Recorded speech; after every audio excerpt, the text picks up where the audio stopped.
Hace poco más de 2000 años, en este lugar sucedió algo extraordinario, algo que la ciencia no comprende y que ha tocado el corazón de millones de personas. Sígame y le contaré otra asombrosa historia.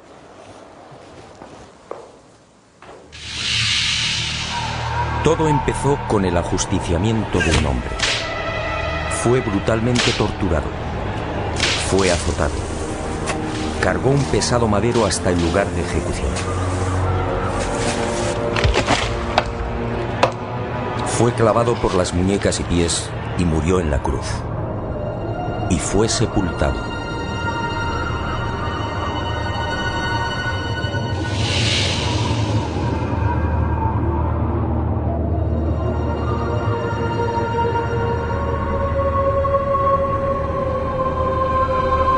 Y sus restos fueron envueltos en un lienzo de lino.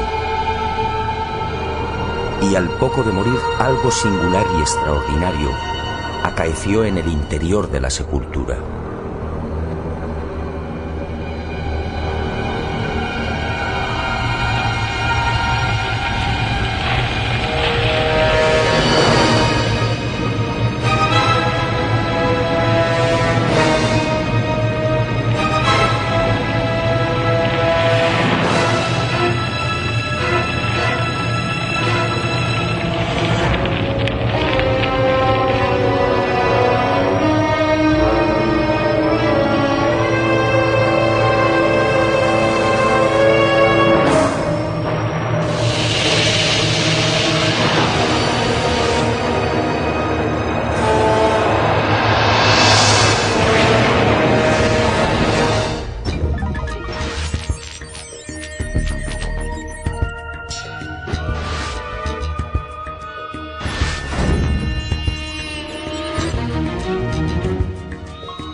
Y al poco de morir, en efecto, algo singular y extraordinario acaeció en la sepultura.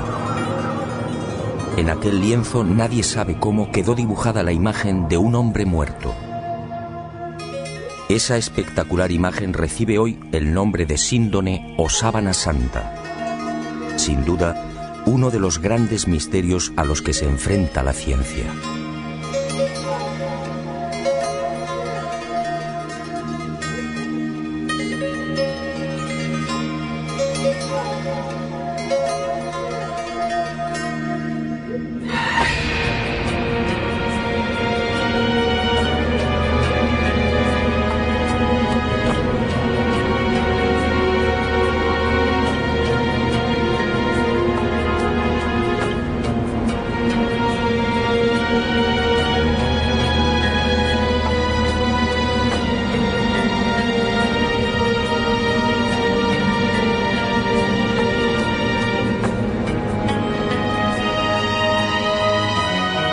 Tras aquel enigmático y trascendental suceso que los creyentes en Jesús de Nazaret identifican con la resurrección, el lienzo de lino desaparece y se ve envuelto en toda clase de leyendas y rumores.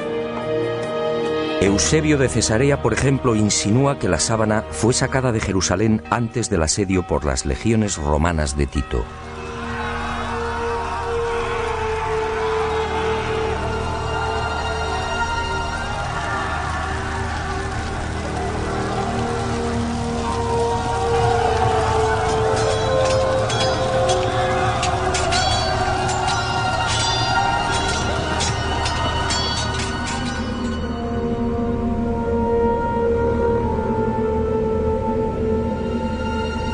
y los discípulos del Maestro pudieron ocultarla en la ciudad de Pela, al este del Jordán.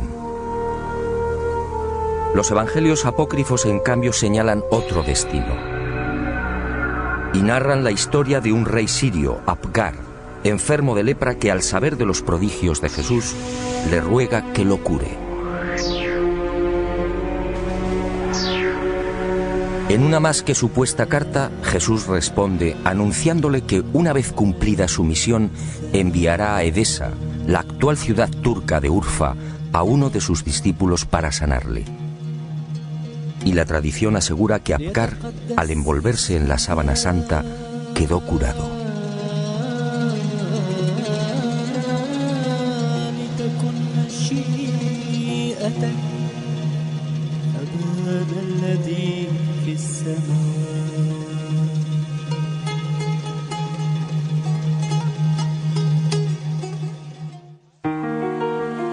Al margen de estas leyendas, lo que parece más probable es que el lienzo terminara saliendo de Jerusalén por simples razones de seguridad.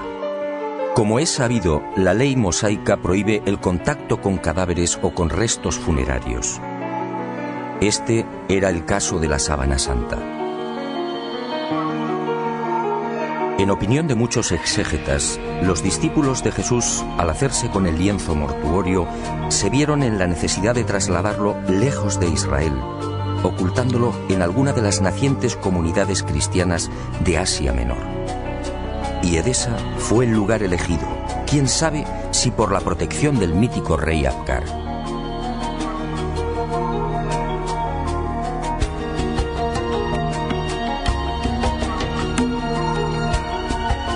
Esa misma leyenda asegura que uno de los hijos de Apgar V, al hacerse con el poder, retornó al paganismo, persiguiendo a los cristianos de Edesa. Y la sábana fue escondida en el interior de la muralla, sobre la puerta occidental. Después, durante siglos, silencio. Y en el año 525, al fin, una nueva pista. Cuentan las crónicas que en esa fecha Eulalio, obispo de Edesa, tuvo un sueño. Y en él, una mujer le señaló el lugar donde se hallaba escondida la sábana. Al retirar los ladrillos de la muralla, el obispo, en efecto, encontró el lienzo. Desde entonces, la imagen del hombre muerto fue expuesta y venerada en Edesa. Y no se sabe exactamente por qué, pero solo fue mostrada la cabeza. Esta imagen recibiría el nombre de Mandilion, una imagen que inspiró sin duda a infinidad de artistas bizantinos y medievales.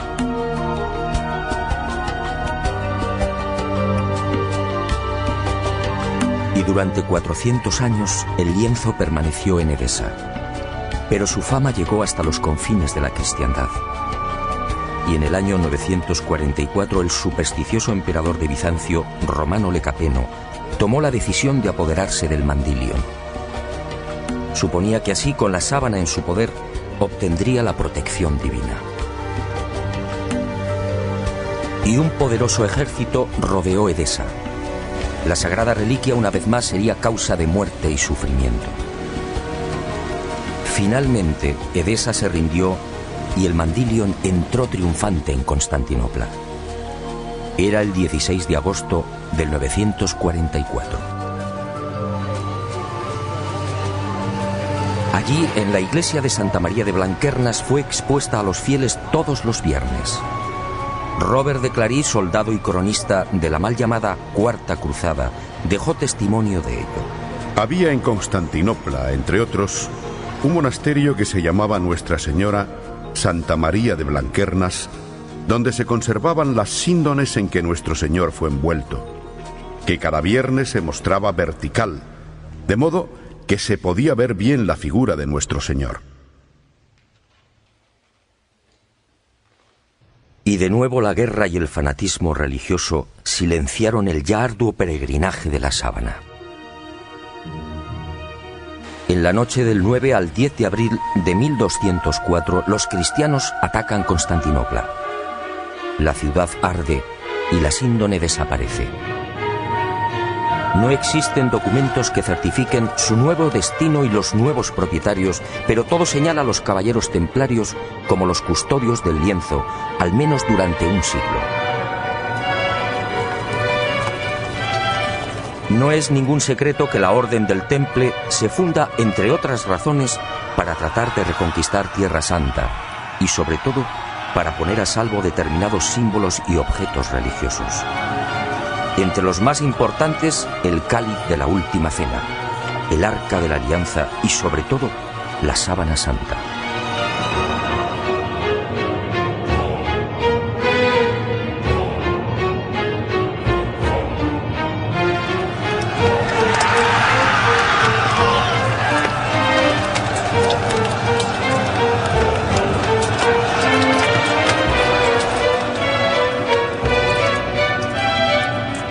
Los caballeros templarios disponían de una información privilegiada y a lo largo de la conquista de los santos lugares peinaron Jerusalén y los subterráneos de la Ciudad Santa. En especial, los túneles y cámaras secretos de lo que fue el primero y segundo templos de Salomón. ¿Encontraron lo que buscaban? En mi opinión, nunca hallaron el Santo Grial o el Arca, pero sí la Sábana Santa.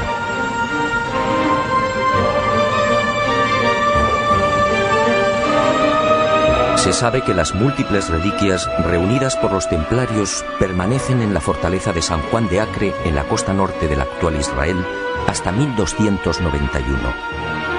Desde allí viajan a Chipre, Marsella, Besançon y París. ¿Pudo la Sábana Santa seguir ese itinerario? Es muy probable.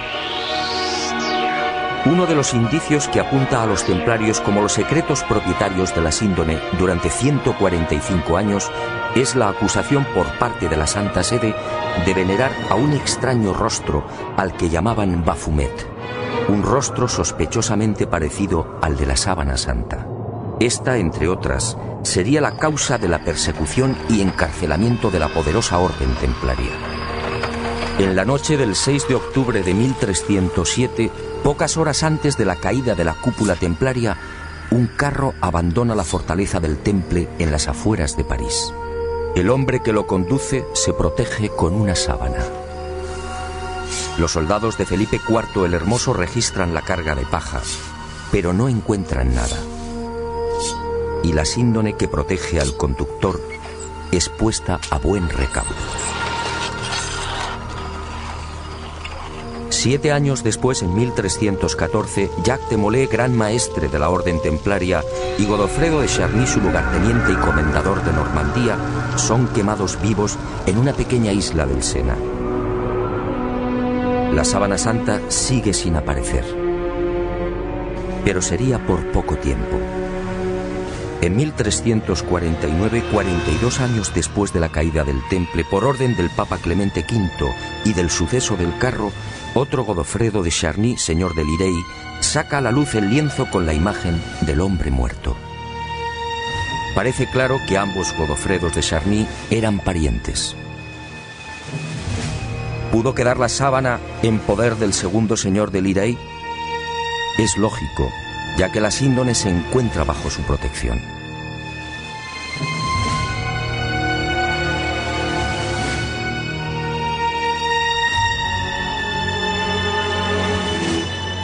Y el sagrado lienzo es expuesto de nuevo a la veneración pública.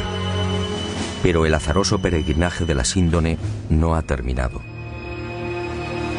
Unos 60 años más tarde, en 1415, Margarita de Charny, nieta de Godofredo y casada con el señor de San Hippolyte-sur-le-Duc, retira la sábana de la colegiata de Lirey. Tiene miedo a los pillajes que ha generado la Guerra de los 100 años.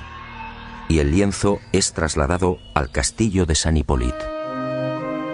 Al enviudar, la pésima situación económica de Margarita le obliga a exponer la sábana, obteniendo así algunos dineros.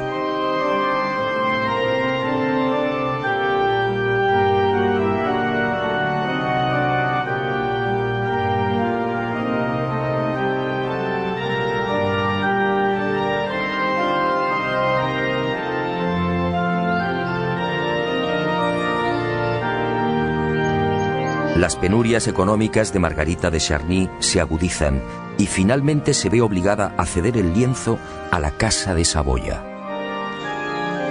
El 22 de marzo de 1453 se firma en Ginebra el contrato de cesión.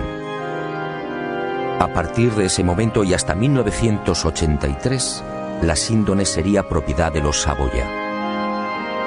El 18 de marzo de ese año, los herederos de Humberto II de Saboya, ex rey de Italia, entregarían la sábana santa al Vaticano. Y el lienzo, como si de una maldición se tratase, continuó peregrinando de castillo en castillo. Por fin, en 1502, reposaría temporalmente en Chambéry. Fue en esta capilla en la noche del 3 al 4 de diciembre de 1532 donde la sábana santa estuvo a punto de ser destruida. Se declara un pavoroso incendio provocado al parecer por los calvinistas, y la urna de plata que contiene la reliquia, regalo de Margarita de Austria en 1509, es retirada en el último momento. El fuego alcanza a la urna y varias gotas de plata fundida queman y traspasan los 48 pliegues en que se hallaba doblado el lienzo. También el agua empleada para sofocar el incendio impregna parte de la sábana, formando rombos que se repiten simétricamente a lo largo de la imagen.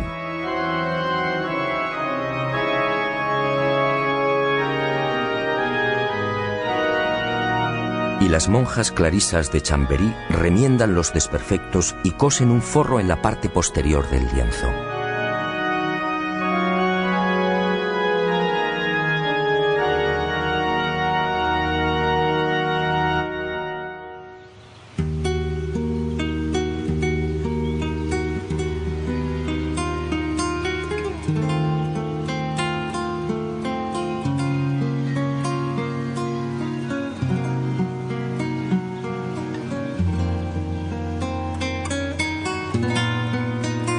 La sábana santa se salva milagrosamente y la imagen vuelve a ser expuesta, ahora mágicamente centrada entre las líneas paralelas que dejó el fuego.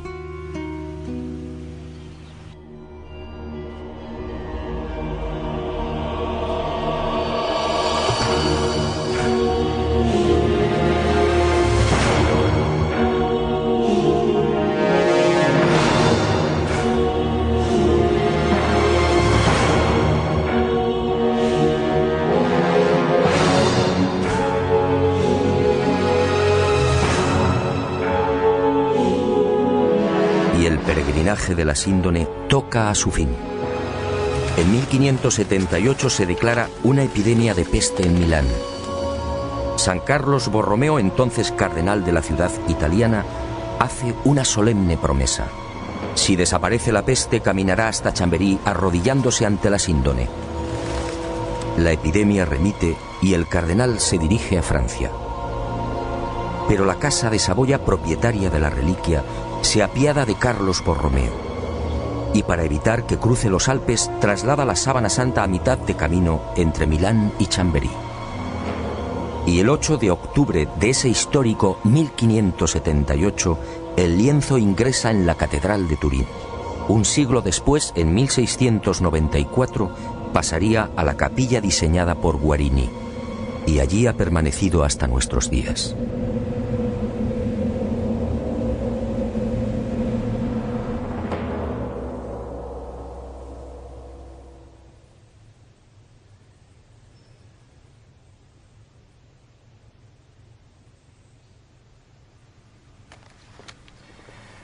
Evidentemente, a la vista de estos testimonios históricos, nadie debería dudar de la autenticidad de la sábana santa.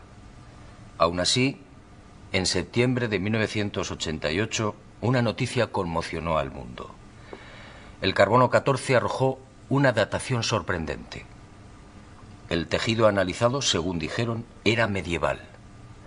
Y los científicos situaron la época de su elaboración entre los años 1260 y 1390.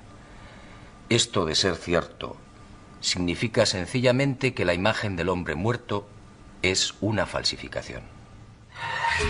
Y los medios de comunicación, con una lamentable falta de rigor, propagaron el suceso.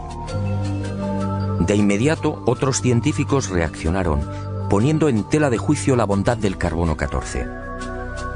Poco a poco salieron a la luz hasta 26 irregularidades en los procesos de datación efectuados por los 3 laboratorios. Y se habló incluso de complot. Pero la prensa ignoró esta segunda parte. Naturalmente, las fechas obtenidas por el carbono 14 indignaron a historiadores y científicos que llevaban más de 20 años dedicados al estudio de la síndone. Repasemos algunas de estas investigaciones.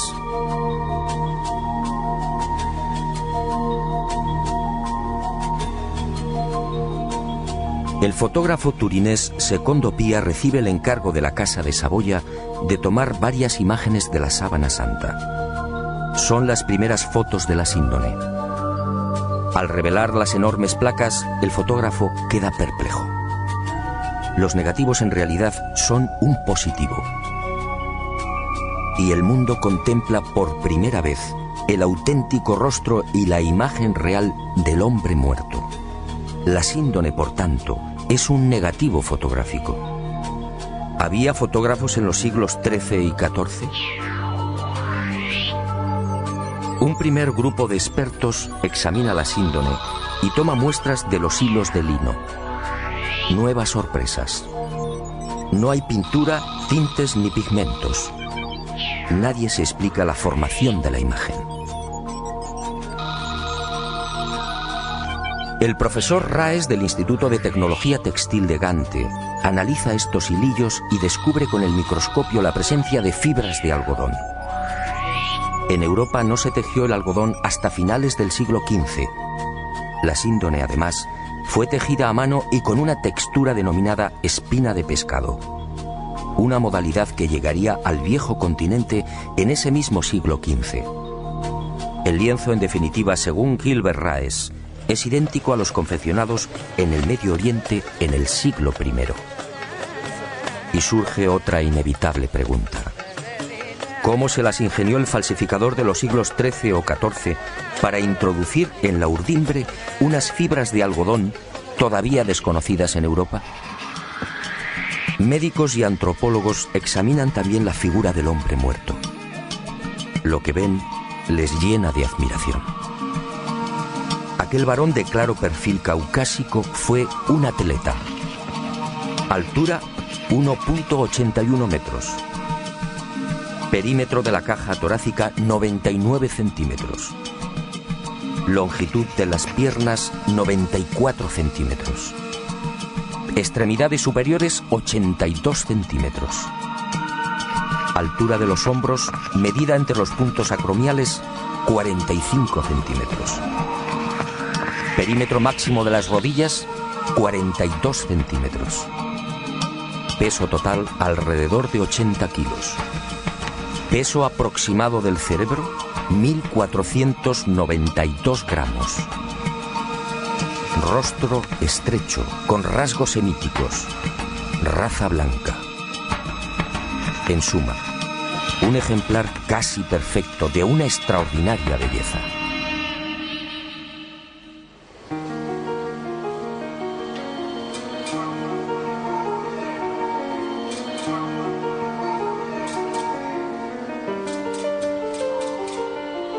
Los científicos tratan de imitar la imagen de la Sábana Santa y utilizan toda clase de procedimientos: pinturas, soluciones acuosas, calco sobre cadáveres e impresión al fuego. Los resultados, como es fácil apreciar en estas copias, son decepcionantes.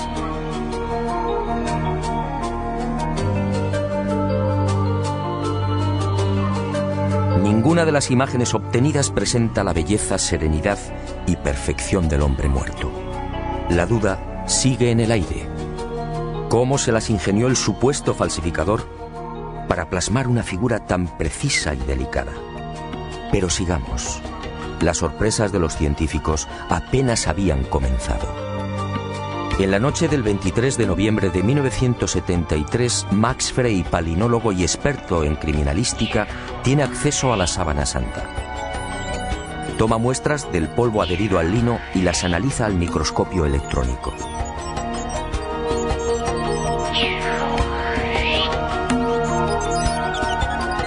Entre los hilos del tejido fueron apareciendo ejemplares de polen de plantas típicamente palestinas. La asueda fue una de las primeras. Después llegaron otros pólenes de la flora halofita que creció en el Negev y en los estratos sedimentarios del lago de Genezaret hace 2000 años. Plantas hoy extinguidas cuyos pólenes fueron arrastrados por los vientos hasta la ciudad de Jerusalén. Y allí quedaron prisioneros entre los hilos de la síndone.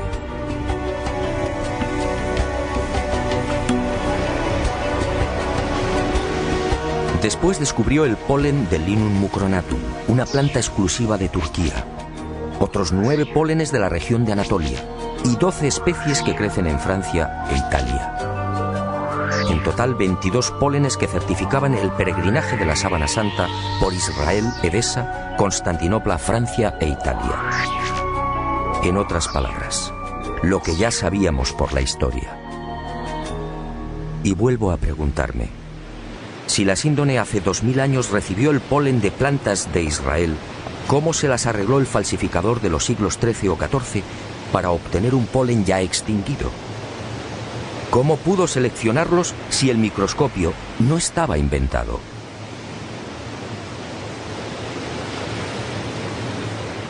Los descubrimientos de Max Frey, en efecto, hablan por sí mismos. La presencia del polen debería de haber sido más que suficiente para silenciar a cuantos negaban la autenticidad de la síndone.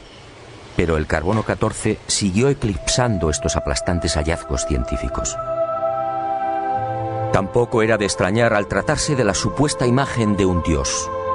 Si la síndone hubiera contenido la figura de Napoleón o de Ramsés II, el enigma se habría zanjado rápidamente. También en 1973 se llegaron a otras no menos interesantes conclusiones. En la Sábana Santa no hay un solo indicio de putrefacción. ¿Cómo era posible? Si la imagen era el resultado de la aplicación a la tela de moléculas orgánicas, bien de origen natural o artificial, ¿cómo explicar que el intenso calor generado por el incendio de Chambéry no hubiera modificado su color? Incluso las zonas que estuvieron en contacto con las gotas de plata fundida conservan la misma tonalidad y densidad que el resto. De haber sido una falsificación, esas regiones aparecerían claramente alteradas y descoloridas. Y la ciencia prosiguió su espectacular avance. En octubre de 1978, un nutrido grupo de científicos tuvo acceso a la síndone. Era el proyecto STURP, la mayor parte perteneciente a la NASA. Y la Sábana Santa fue sometida a una minuciosa y amplísima batería de experimentos científicos. Los resultados, una vez más, impresionaron a los especialistas. Veamos algunos de ellos. En la imagen del hombre muerto se observan numerosos coágulos, manchas y reguerillos de sangre. Pues bien, nadie logró explicar por qué esos coágulos aparecen intactos y con los bordes perfectamente definidos. Si aceptaban la hipótesis del robo del cadáver, dichas manchas tendrían que haber sufrido las lógicas roturas y desflecados. Al introducir un escáner entre el lienzo y el forro cosido por las monjas clarisas de Chambéry, se observó que la sangre había penetrado también en el reverso del lienzo. Aquella sangre era del grupo AB, muy común entre los judíos. Las diferentes analíticas y pruebas hematoscópicas demostraron la presencia en la imagen de sangre venosa y arterial, así como de la albúmina del suero sanguíneo. Y el veredicto del carbono 14 quedó nuevamente en ridículo. ¿Qué falsificador de los siglos XIII o XIV tenía la capacidad para aislar y distinguir el grupo AB o la sangre venosa del arterial? Como es sabido, mucho después, en el siglo XVI, el español Miguel Servet fue condenado a la hoguera por asegurar, entre otras cosas, que la sangre circulaba. Y los científicos volvieron a comprobar lo que ya se sabía: ni rastro de pintura ni de pigmentación alguna. Aquel supuesto falsificador efectivamente tuvo que ser un genio. Otra de las sorpresas llegó al explorar los hilos. En este tipo de tejido, cada hilillo está integrado por unas 200 fibras. Vistas al microscopio parecen cañas de bambú. Pues bien, De esas 200 fibras, solo 2 o 3, las más superficiales, aparecían chamuscadas. Solo 2 o 3 eran las responsables de la formación de la imagen. En un primer momento, los científicos atribuyeron el abrasamiento de las hebras superficiales a una misteriosa y desconocida radiación. Una energía intensa y brevísima. Solo así podía explicarse una imagen tan superficial. Después, al examinar las fibras con el microscopio de contraste de fases, se percataron de algo mucho más sutil. Las hebras en realidad no estaban quemadas. Las fibras habían sido deshidratadas, es decir, envejecidas y oxidadas en centésimas de segundo. En suma, se habían vuelto amarillas exactamente igual que amarillea el lino con el paso del tiempo. El resto de las fibras, sin embargo, conservaba la frescura y el color más claro, propios de un lino no envejecido artificialmente. Lo que los ojos aprecian en la síndone, por tanto, no es otra cosa que un cambio de tonalidad en las referidas fibras superficiales. Increíble, sí. La imagen del hombre muerto, según los científicos, tiene su origen en un singular mecanismo de envejecimiento. Dos de los científicos del proyecto Sturm, los entonces capitanes de las Fuerzas Aéreas norteamericanas, Jackson y Jumper, serían los descubridores de otra de las singularidades de la imagen de la sábana santa de Turín. Al detectar aquella anomalía, sus esquemas mentales se vinieron abajo definitivamente. Trabajando con las computadoras, se percataron de algo aparentemente imposible. La imagen era tridimensional. Al contrario de lo que sucede con una fotografía normal y corriente, la imagen del hombre muerto conservaba una información subterránea, solo detectable con los ordenadores. Aquella no era una imagen plana. La intensidad luminosa de cada punto era distinta y dependía de la distancia del cuerpo al lienzo. El hallazgo fue tan asombroso que los capitanes repitieron el experimento una y otra vez, utilizando incluso voluntarios envueltos en sábanas. El microdensímetro escandidor y el VP8, la computadora utilizada para la recepción y recomposición de los millones de dígitos, arrojaron siempre el mismo resultado. Las zonas del lienzo que tocaban el cadáver, la nariz por ejemplo, disfrutaban de una luminosidad superior a las que se hallaban más alejadas del cuerpo. Nuevo mazazo al carbono 14. Que se sepa, solo en el siglo XX y con dificultades fue posible la maravilla de la tridimensionalidad. En el transcurso de estos experimentos, Jackson y Jumper fueron a descubrir otro singular detalle. Al examinar las espaldas del hombre muerto, comprobaron que los músculos dorsales y deltoides aparecían extrañamente abombados. Esto llevó a los científicos a la siguiente deducción. Durante el proceso de formación de la imagen, el cadáver tuvo que permanecer inmóvil e ingrávido, es decir, en el aire. Y a Jackson y Jumper les corresponde también el descubrimiento de la primera pista de un hallazgo que me atrevo a calificar de definitivo y que fija la fecha de la aparición de la imagen. Ocurrió mientras trabajaban con la tridimensionalidad. De pronto, sobre los ojos descubrieron dos círculos. ¿Se trataba de monedas? Esa justamente era la costumbre judía en los enterramientos próximos al sábado.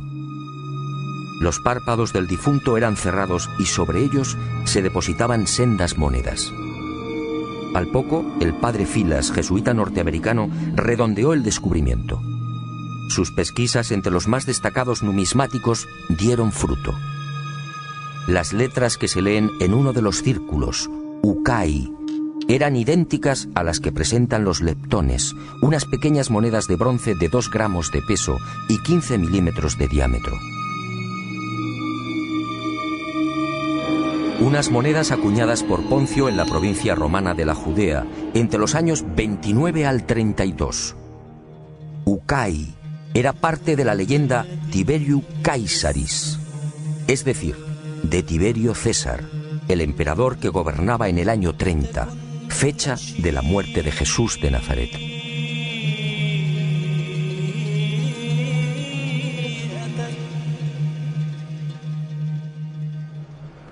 Como hemos visto, hay argumentos y pruebas científicas que demuestran sobradamente la autenticidad de la sábana santa.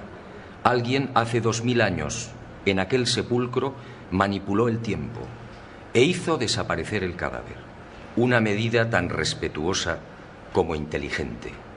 ¿Imagina usted lo que habría sucedido si la humanidad hubiera conservado los huesos de Jesús de Nazaret?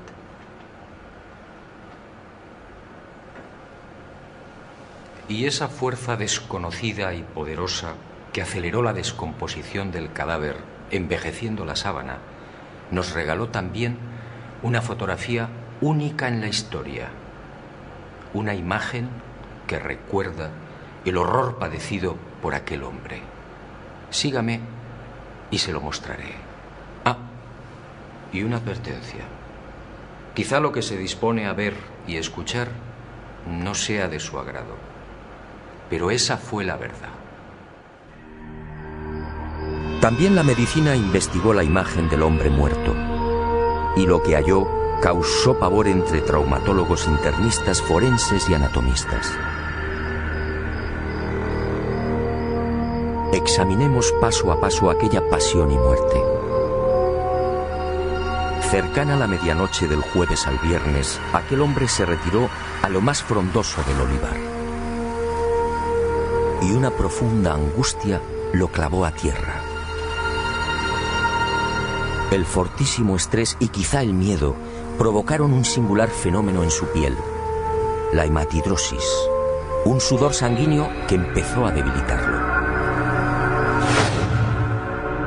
Las manchas de sangre, en efecto, cubren toda la imagen.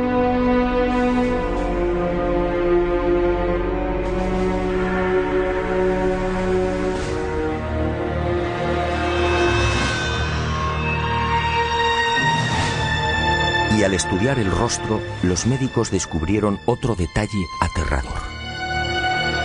Durante el interrogatorio en la casa de Anás, Jesús no recibió una bofetada como reza la tradición, sino un violento bastonazo propinado por uno de los esbirros del ex sumo sacerdote.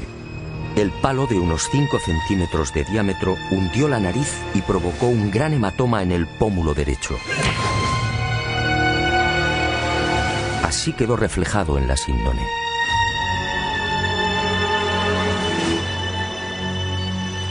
Pero lo peor estaba por llegar.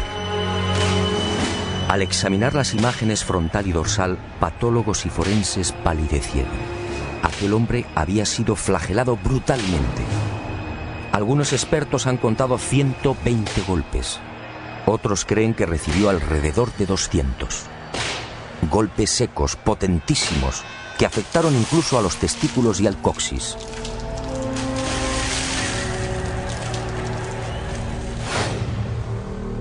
Golpes diabólicamente estudiados que no afectaron a la zona del corazón, evitando así la muerte prematura del reo. El mapa de los azotes no precisa de mayores comentarios. Los médicos no se explican cómo pudo sobrevivir. Coronación de espinas.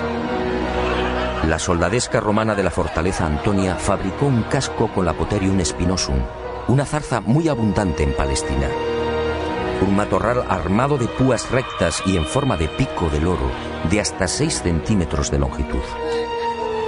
Y el yelmo fue encajado sin piedad en la cabeza del hombre, afectando a nuca, cuero cabelludo y frente.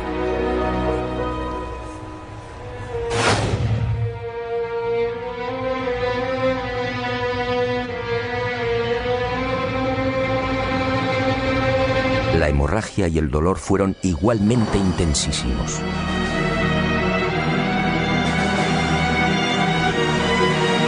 Minutos después, maltrecho, debilitado y febril, el reo se vería obligado a cargar sobre los hombros el madero transversal de la cruz, el patibulum, un tronco áspero y agresivo de unos 35 o 40 kilos de peso.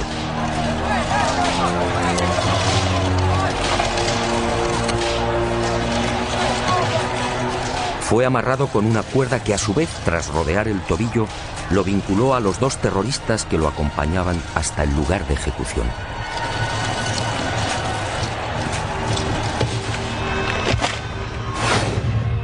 Y en esos 500 o 600 metros, la tortura de las caídas, los violentos impactos del rostro contra las piedras, las rodillas destrozadas, los dientes quebrados y los mechones de barba arrancados por los soldados al intentar levantarlo. La imagen de la sábana santa es fría y certera.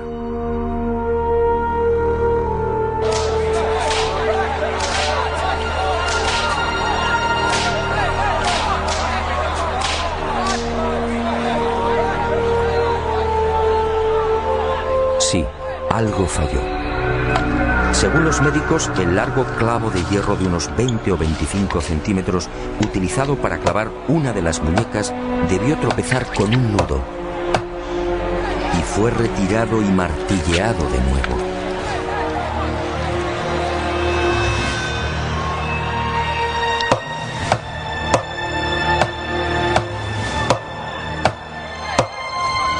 El hombre de la sábana fue atravesado no por las palmas de las manos, sino por las muñecas, bien por el llamado punto de Destot o por la articulación radiocubital inferior.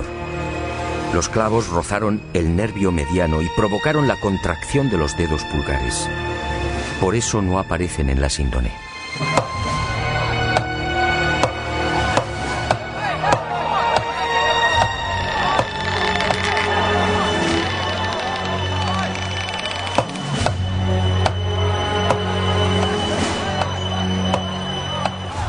Con el tercer clavo, según los médicos, no hubo problemas.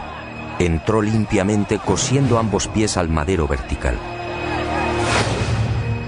Y la pierna izquierda permaneció flexionada. Así aparece en la imagen de la síndone como consecuencia del rigor mortis. El final se acerca y el suplicio va alcanzando unos límites difíciles de imaginar. El reo necesita respirar. Para ello solo dispone de un sistema: apoyarse en el clavo de los pies y alzarse a pulso milímetro a milímetro, con la ayuda de los clavos que perforan las muñecas. El corazón bombea desesperadamente, alcanzando hasta 180 pulsaciones por minuto. A los 10 o 12 minutos, pérdida de conocimiento. Pero el hombre se recupera. Nueva lucha para obtener un poco de oxígeno. La tetanización gana la batalla. Las piernas quedan inutilizadas. Ahora solo puede alzarse con el auxilio de las muñecas y músculos de los hombros. El cataclismo es generalizado. Finalmente el corazón se rompe. La agonía se ha prolongado durante hora y media. La medicina, perpleja, sigue muda.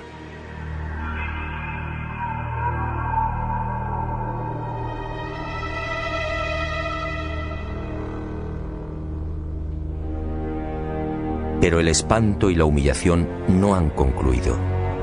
Uno de los soldados alancea el costado derecho del crucificado. Los médicos exploran la síndone y se muestran de acuerdo. Al recibir la lanzada, el hombre ya estaba muerto.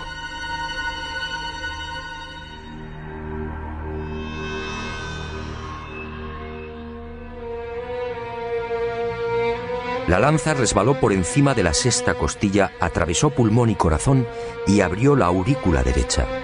Y manó sangre y agua. Sangre de la vena cava superior. Agua o líquido seroso del pulmón.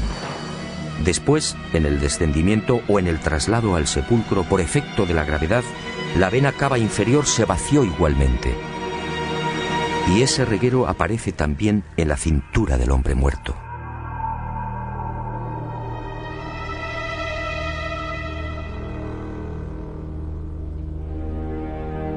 Y llegamos a una de las preguntas clave. ¿Quién era este hombre? ¿Se trataba de Jesús de Nazaret? Los especialistas en cálculo de probabilidad matemática han sido rotundos. Según Paul de Gail, ingeniero y jesuita francés, la posibilidad de que no fuera Jesús es de 1 contra 225.000 millones. En palabras del médico italiano Tino Zeuli, esta probabilidad es la misma que tiene una piedra de convertirse en pájaro y salir volando.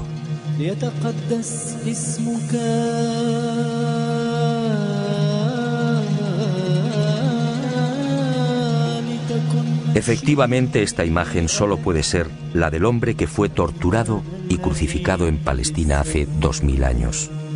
Jesús de Nazaret. Y ahí surge una nueva y escalofriante posibilidad.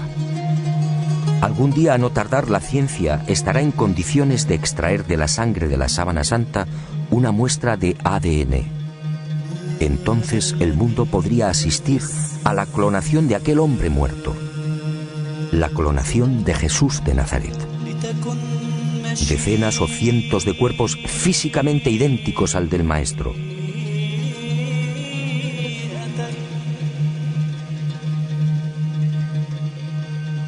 Y desde algunos sectores de la Iglesia se han alzado voces de advertencia. Atención, mañana el mundo podría comerciar con el cuerpo del Galileo. ¿Será esa la razón por la que algunos tratan de destruir la sábana santa o de reducirla a una falsificación de la Edad Media?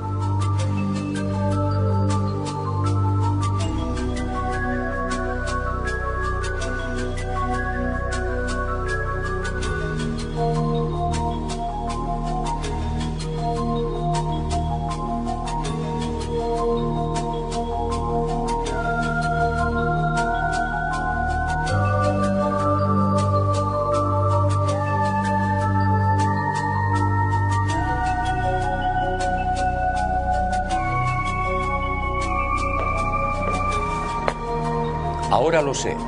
Jesús de Nazaret, mi Dios y Creador, se guardó un as en la manga. Un as para los escépticos, el as de la resurrección.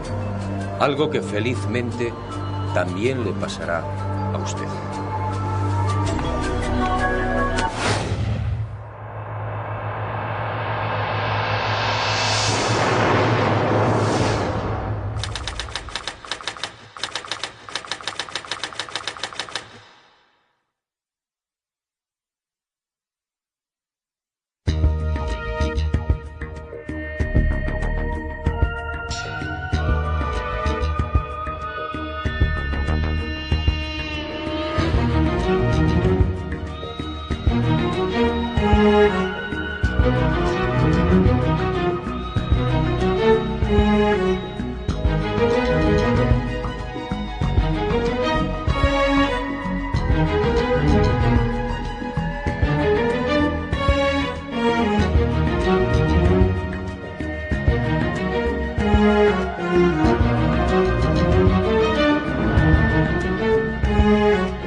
Jesús de Nazaret identifican con la resurrección, el lienzo de lino desaparece y se ve envuelto en toda clase de leyendas y rumores. Eusebio de Cesarea, por ejemplo, insinúa que la sábana fue sacada de Jerusalén antes del asedio por las legiones romanas de Tito.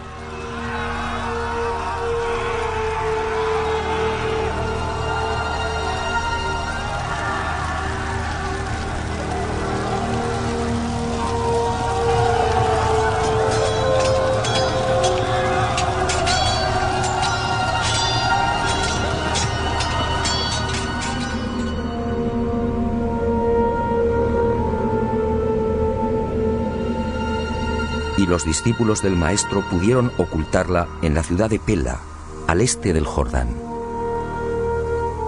Los evangelios apócrifos, en cambio, señalan otro destino y narran la historia de un rey sirio, Apgar, enfermo de lepra, que al saber de los prodigios de Jesús le ruega que lo cure.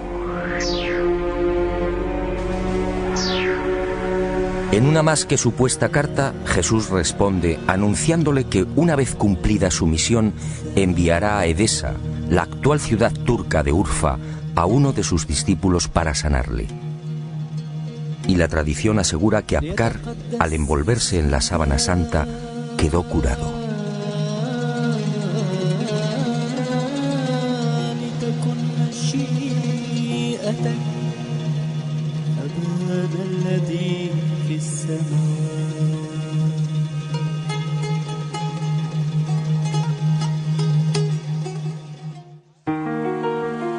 Al margen de estas leyendas, lo que parece más probable es que el lienzo terminara saliendo de Jerusalén por simples razones de seguridad.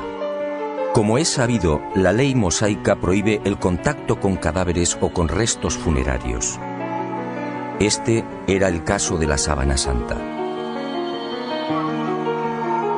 En opinión de muchos exégetas, los discípulos de Jesús, al hacerse con el lienzo mortuorio, se vieron en la necesidad de trasladarlo lejos de Israel, ocultándolo en alguna de las nacientes comunidades cristianas de Asia Menor. Y Edesa fue el lugar elegido, quién sabe si por la protección del mítico rey Apgar.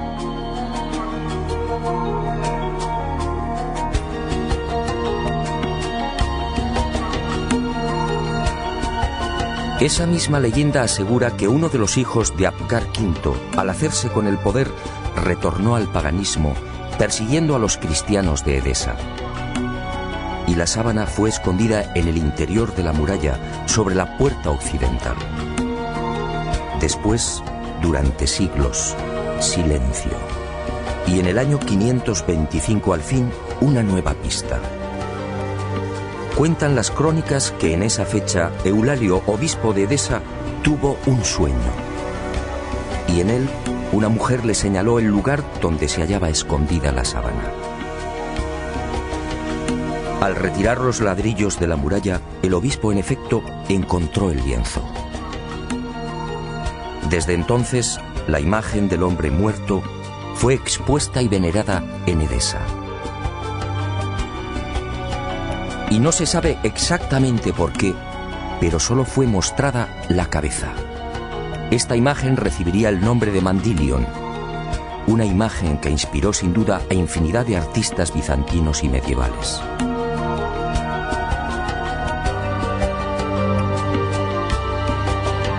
Y durante 400 años el lienzo permaneció en Edesa, pero su fama llegó hasta los confines de la cristiandad.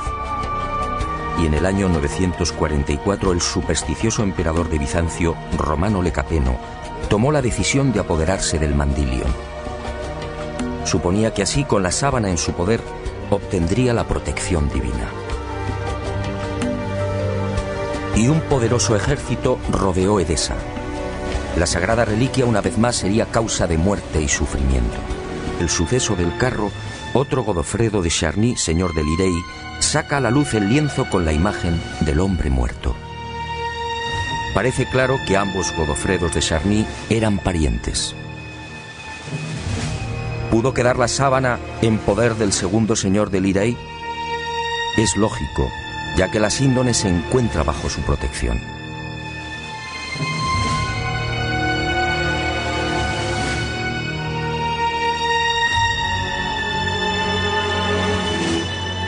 Y el sagrado lienzo es expuesto de nuevo a la veneración pública. Pero el azaroso peregrinaje de la síndone no ha terminado. Unos 60 años más tarde, en 1415, Margarita de Charny, nieta de Godofredo y casada con el señor de San Hipólit-sur-le-Duc, retira la sábana de la colegiata de Lirey. Tiene miedo a los pillajes que ha generado la guerra de los 100 años. Y el lienzo es trasladado al castillo de San Hipólit. Al enviudar, la pésima situación económica de Margarita le obliga a exponer la sábana, obteniendo así algunos dineros.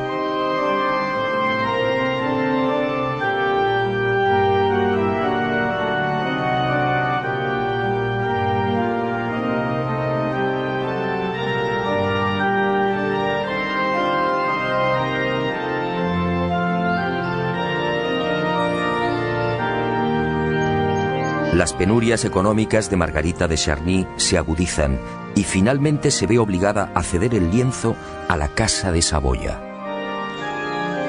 El 22 de marzo de 1453 se firma en Ginebra el contrato de cesión. A partir de ese momento y hasta 1983, la síndone sería propiedad de los Saboya. El 18 de marzo de ese año, los herederos de Humberto II de Saboya, ex rey de Italia, entregarían la sábana santa al Vaticano. Y el lienzo, como si de una maldición se tratase, continuó peregrinando de castillo en castillo. Por fin, en 1502, reposaría temporalmente en Chambéry.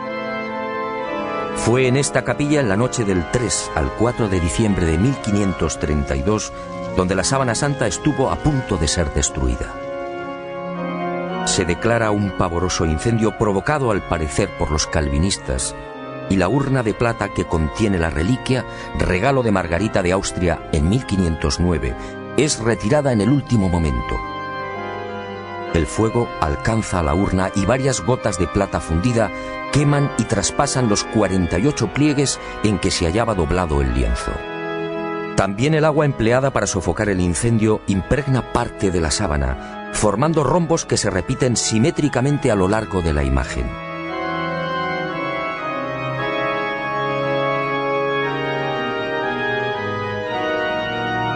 Y las monjas clarisas de Chambéry remiendan los desperfectos y cosen un forro en la parte posterior del lienzo.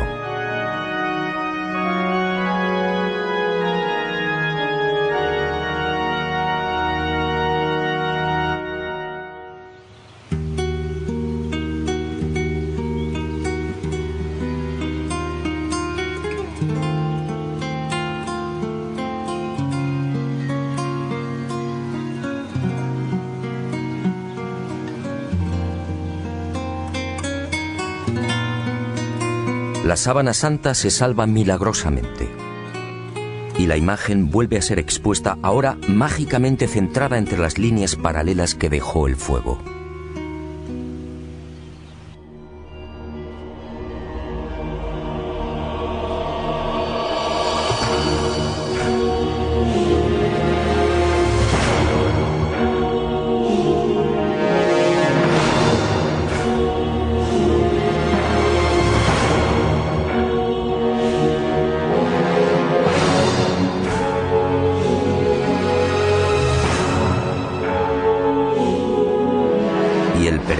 De la sierra.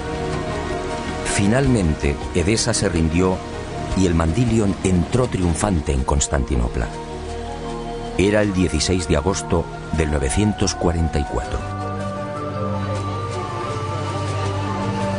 Allí, en la iglesia de Santa María de Blanquernas, fue expuesta a los fieles todos los viernes. Robert de Clary, soldado y cronista de la mal llamada Cuarta Cruzada, dejó testimonio de ello. Había en Constantinopla, entre otros, un monasterio que se llamaba Nuestra Señora Santa María de Blanquernas, donde se conservaban las síndones en que nuestro Señor fue envuelto, que cada viernes se mostraba vertical, de modo que se podía ver bien la figura de nuestro Señor. Y de nuevo la guerra y el fanatismo religioso silenciaron el ya arduo peregrinaje de la sábana. En la noche del 9 al 10 de abril de 1204, los cristianos atacan Constantinopla. La ciudad arde y la síndone desaparece. No existen documentos que certifiquen su nuevo destino y los nuevos propietarios, pero todo señala a los caballeros templarios como los custodios del lienzo, al menos durante un siglo. No es ningún secreto que la Orden del Temple se funda, entre otras razones, para tratar de reconquistar Tierra Santa y, sobre todo, para poner a salvo determinados símbolos y objetos religiosos. Entre los más importantes, el cáliz de la Última Cena, el Arca de la Alianza y, sobre todo, la sábana santa.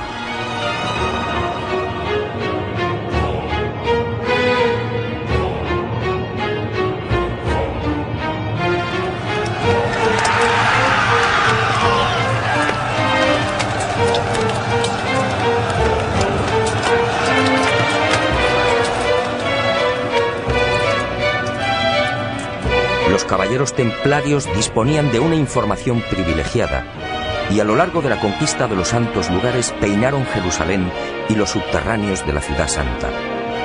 En especial, los túneles y cámaras secretos de lo que fue el primero y segundo templos de Salomón. ¿Encontraron lo que buscaban? En mi opinión, nunca hallaron el Santo Grial o el Arca, pero sí la Sábana Santa.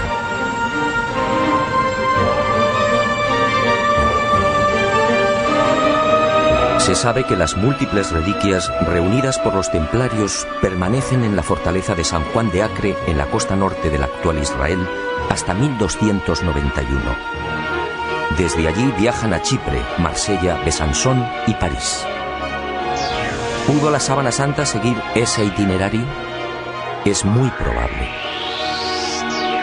Uno de los indicios que apunta a los templarios como los secretos propietarios de la síndone durante 145 años es la acusación por parte de la Santa Sede de venerar a un extraño rostro al que llamaban Baphomet, un rostro sospechosamente parecido al de la Sábana Santa. Esta, entre otras, sería la causa de la persecución y encarcelamiento de la poderosa orden templaria. En la noche del 6 de octubre de 1307, pocas horas antes de la caída de la cúpula templaria, un carro abandona la fortaleza del Temple en las afueras de París. El hombre que lo conduce se protege con una sábana. Los soldados de Felipe IV el Hermoso registran la carga de paja, pero no encuentran nada. Y la síndone que protege al conductor es puesta a buen recaudo.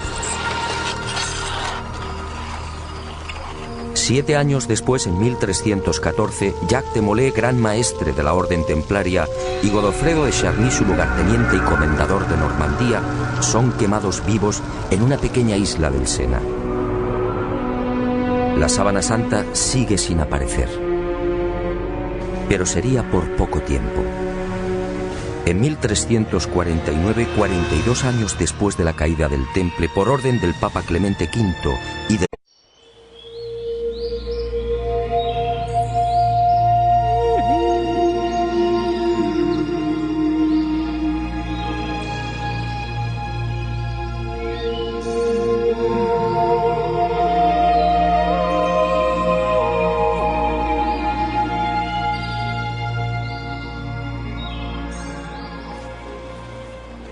Hace poco más de 2000 años, en este lugar sucedió algo extraordinario, algo que la ciencia no comprende y que ha tocado el corazón de millones de personas.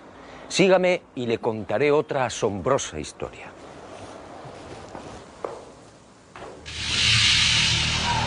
Todo empezó con el ajusticiamiento de un hombre. Fue brutalmente torturado. Fue azotado. Cargó un pesado madero hasta el lugar de ejecución. Fue clavado por las muñecas y pies y murió en la cruz. Y fue sepultado.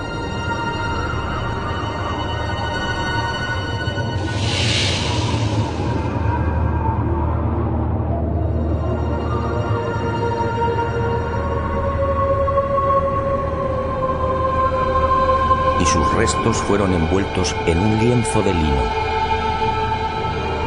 Y al poco de morir, algo singular y extraordinario acaeció en el interior de la sepultura.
Y al poco de morir, en efecto, algo singular y extraordinario acaeció en la sepultura. En aquel lienzo, nadie sabe cómo, quedó dibujada la imagen de un hombre muerto. Esa espectacular imagen recibe hoy el nombre de síndone o sábana santa. Sin duda, uno de los grandes misterios a los que se enfrenta la ciencia.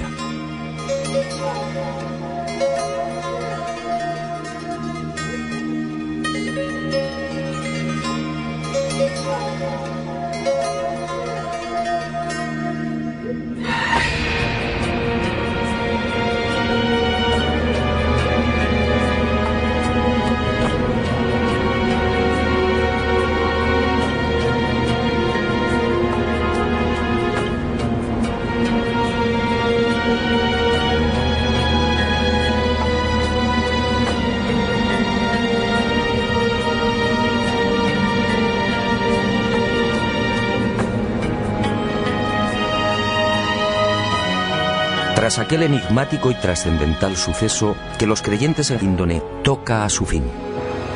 En 1578 se declara una epidemia de peste en Milán. San Carlos Borromeo, entonces cardenal de la ciudad italiana, hace una solemne promesa. Si desaparece la peste, caminará hasta Chamberí arrodillándose ante la Síndone. La epidemia remite y el cardenal se dirige a Francia. Pero la Casa de Saboya, propietaria de la reliquia, se apiada de Carlos Borromeo y, para evitar que cruce los Alpes, traslada la sábana santa a mitad de camino entre Milán y Chamberí. Y el 8 de octubre de ese histórico 1578, el lienzo ingresa en la Catedral de Turín. Un siglo después, en 1694, pasaría a la capilla diseñada por Guarini, y allí ha permanecido hasta nuestros días.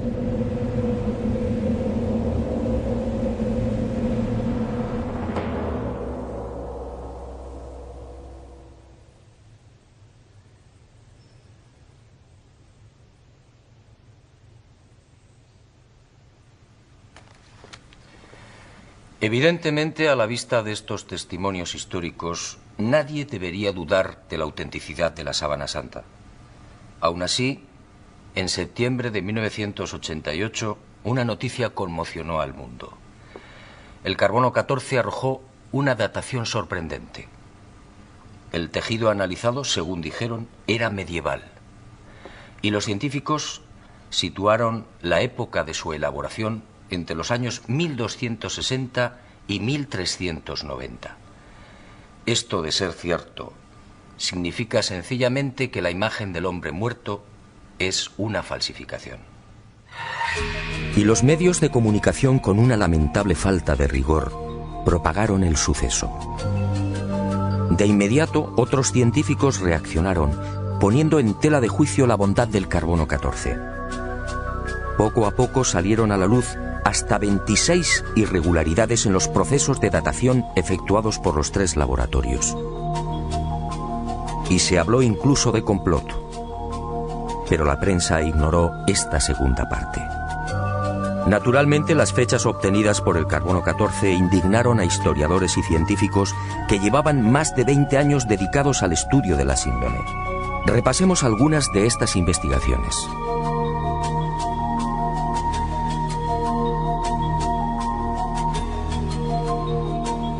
El fotógrafo turinés Secondo Pia recibe el encargo de la Casa de Saboya de tomar varias imágenes de la sábana santa. Son las primeras fotos de la síndone.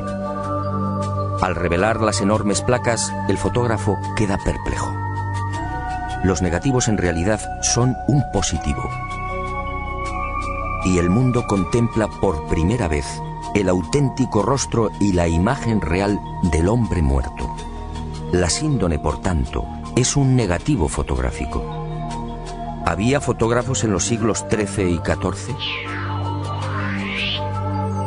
Un primer grupo de expertos examina la síndone y toma muestras de los hilos de lino. Nuevas sorpresas. No hay pintura, tintes ni pigmentos. Nadie se explica la formación de la imagen. El profesor Raes del Instituto de Tecnología Textil de Gante analiza estos hilillos y descubre con el microscopio la presencia de fibras de algodón. En Europa no se tejió el algodón hasta finales del siglo XV. La síndone, además, fue tejida a mano y con una textura denominada espina de pescado, una modalidad que llegaría al viejo continente en ese mismo siglo XV. El lienzo, en definitiva, según Gilbert Raes, es idéntico a los confeccionados en el Medio Oriente en el siglo I. Y surge otra inevitable pregunta.